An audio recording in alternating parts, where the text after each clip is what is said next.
Okay, so I'm here representing not plant biology, but the center that I direct at Cornell called the Center for Innovating Neuroimmune Disease.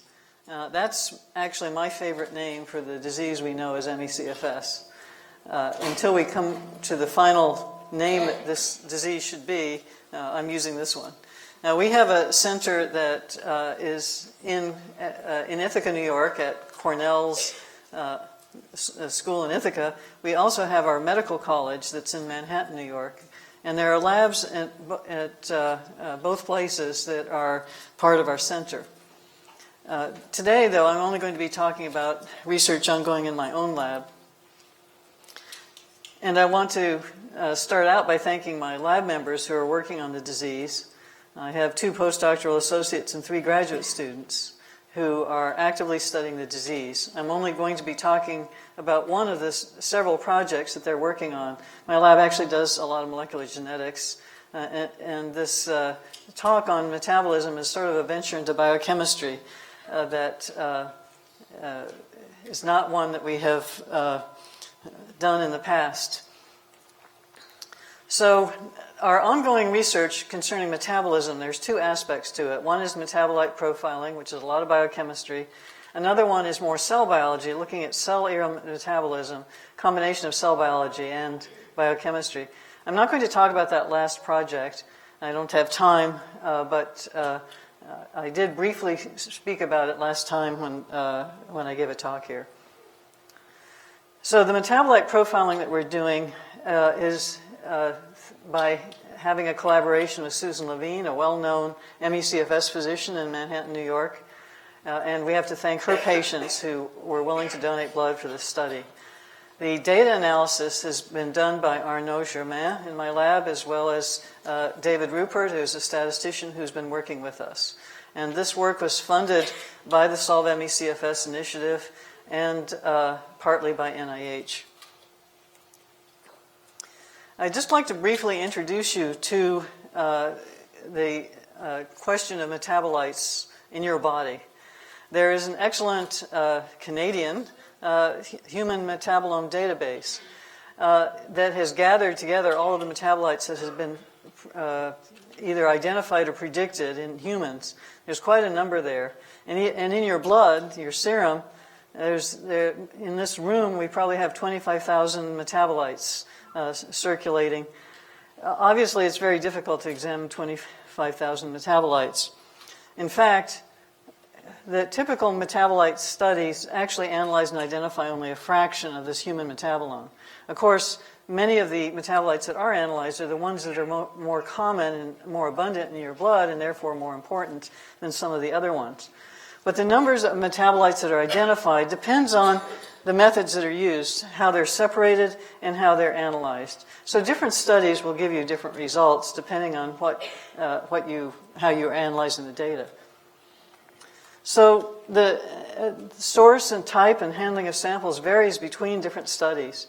Now, most of us are able to age and gender match our patients and our controls, but it's often very difficult, especially with this patient group, to regulate the time after they've eaten, their diet, all the medicines the various medicines that people take, and also, of course, where you live and other aspects of the demographics.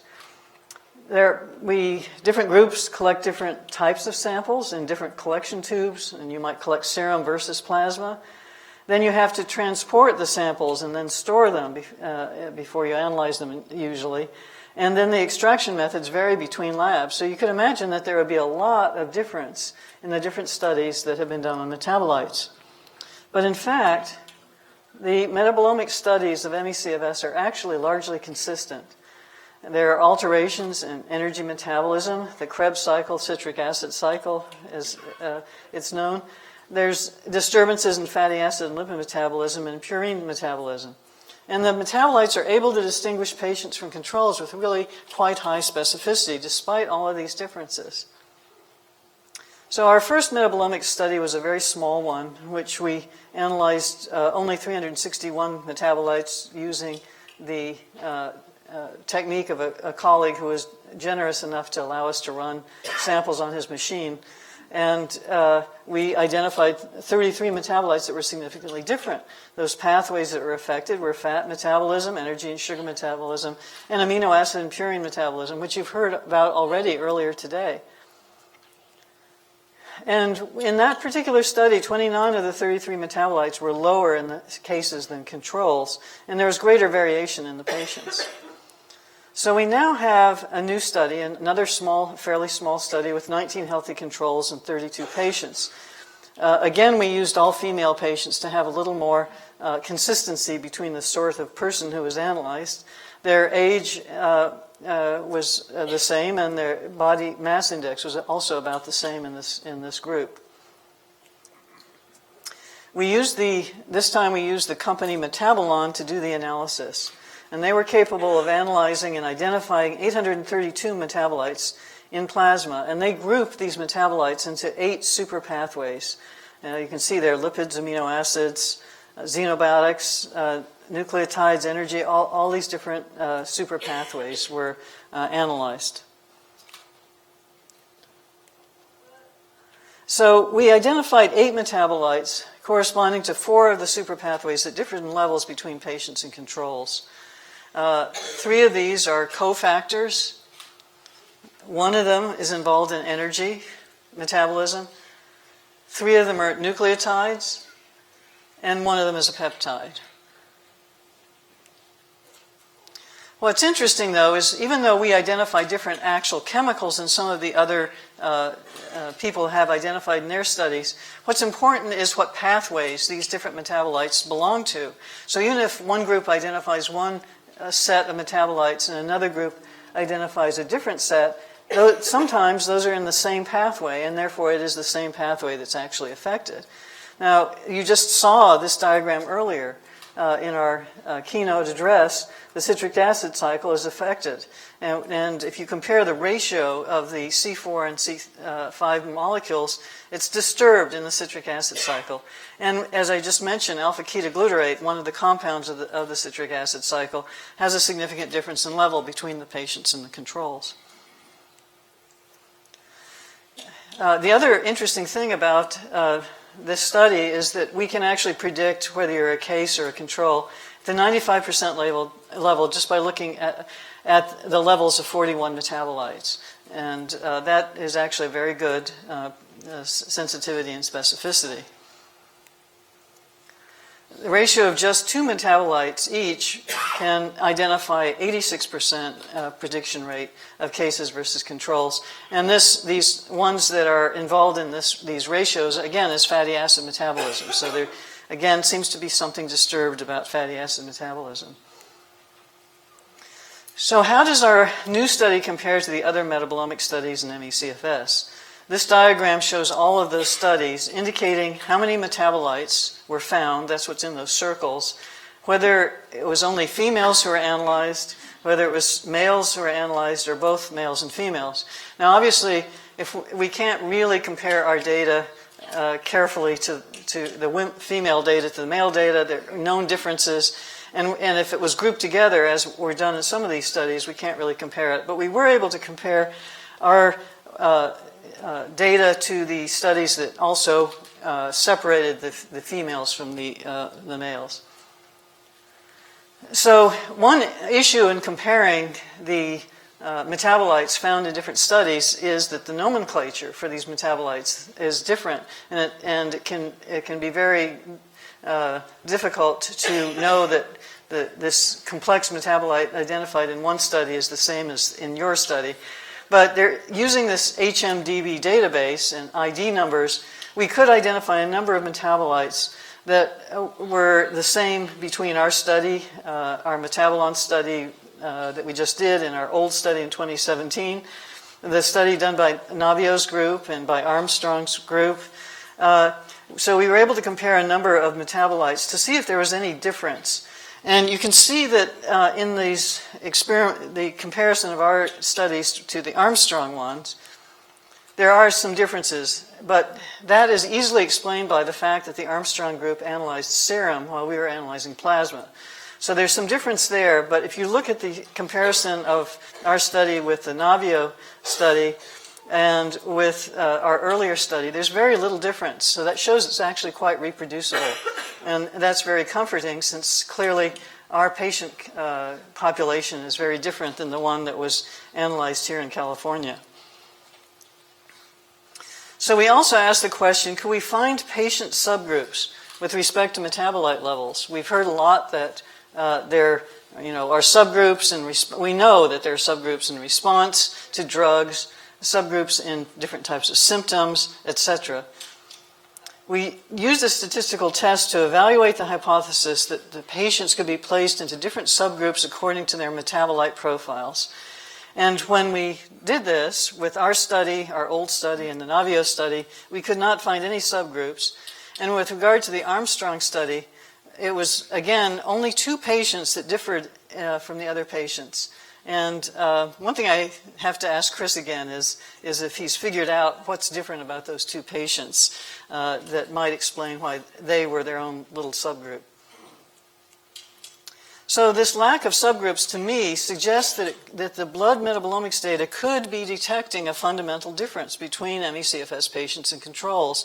And the fact that this is very consistent between different groups that have done metabolomic study is also suggestive that there could be something fundamental that we are detecting by doing the metabolomics. We also did an experiment. We could only, again, use the HMDB ID identified compounds, but we compared the 4 data sets that we had to 344 disease-associated human plasma data sets that this Genome Canada group made available. And a number of the conditions that were significant that correlated with ME/CFS data sets suggested that patient tissue may be experiencing hypoxia, which is inadequate oxygenation. And we've again heard that theme today, and I think we'll be hearing it more later. So what happens when you have hypoxia? It affects your transcription factors. It causes production of reactive oxygen species, causing oxidative stress. This can cause vasoconstriction, affecting your circulatory system, which is one feature that maybe is a characteristic of ME/CFS.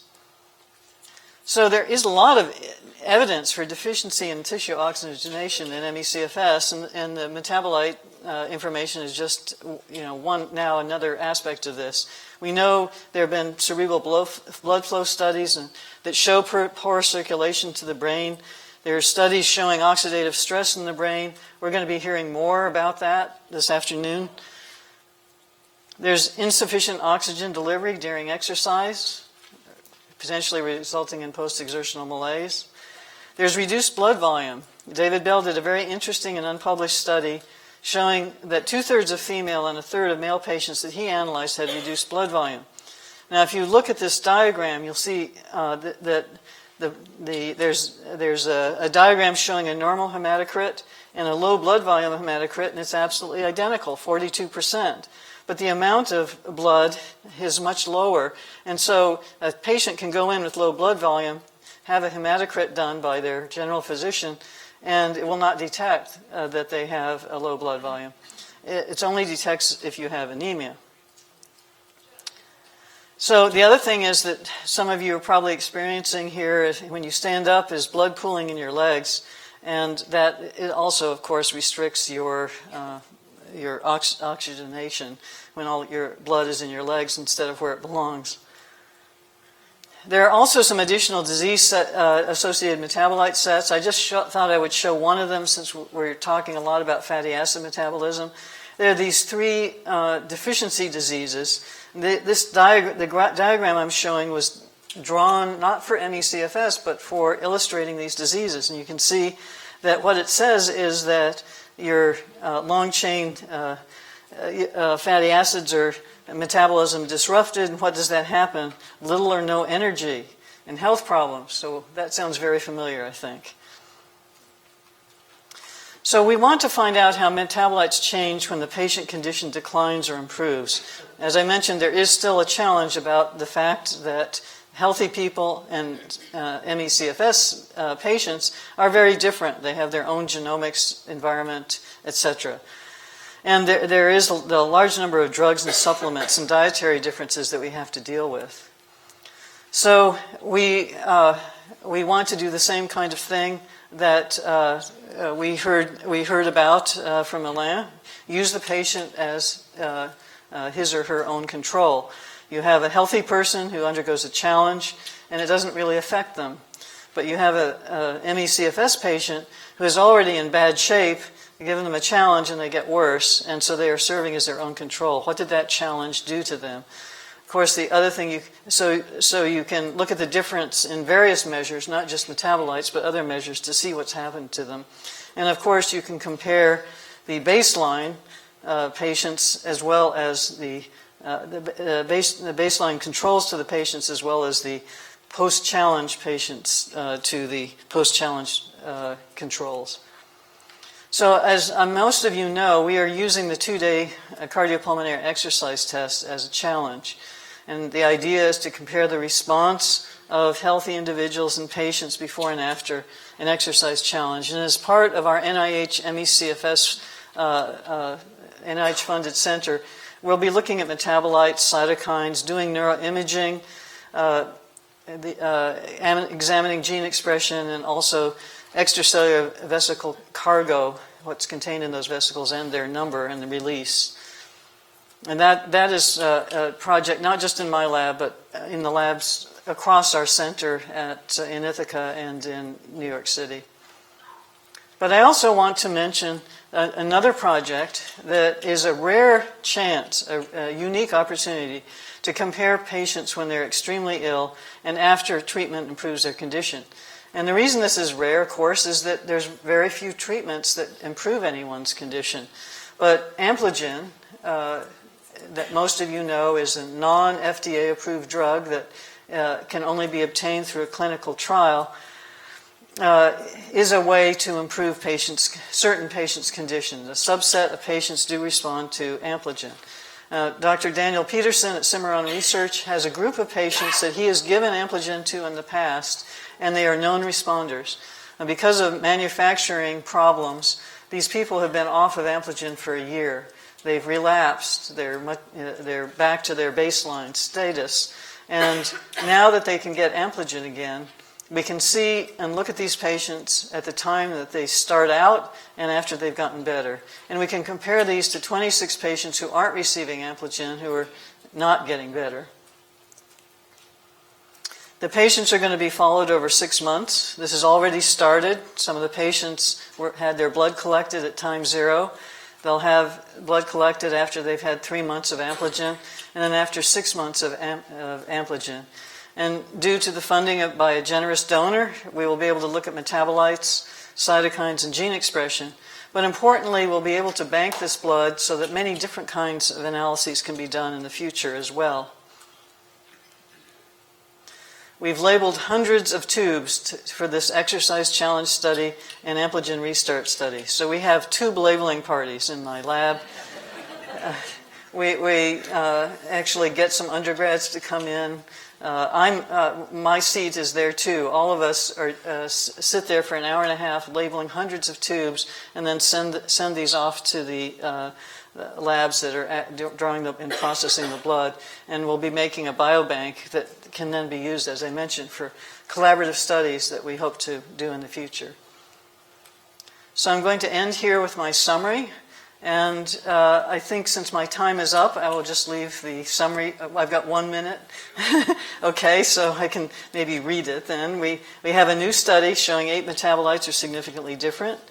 Of the 4 studies for which we have this data, we only have some of the metabolites in the same study identified due to different methods and also the problem of nomenclature that we have. Like other studies, our metabolite analysis revealed a disturbance in the TCA cycle. We have levels of 41 metabolites to predict case versus control at 95%. We have very consistent results between all 4 studies.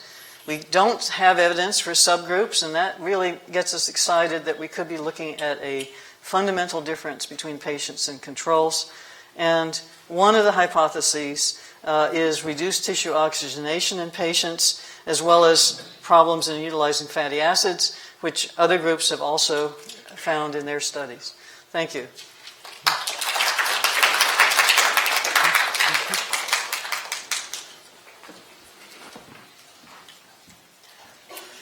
Thank you very much, Maureen. So it's now time for our panel discussion, in which we will invite all of this morning's speakers to join us on the stage just as soon as the seats get set up. Just while that's happening, I just wanted to point out that we have received approximately 100 questions during the course of the morning.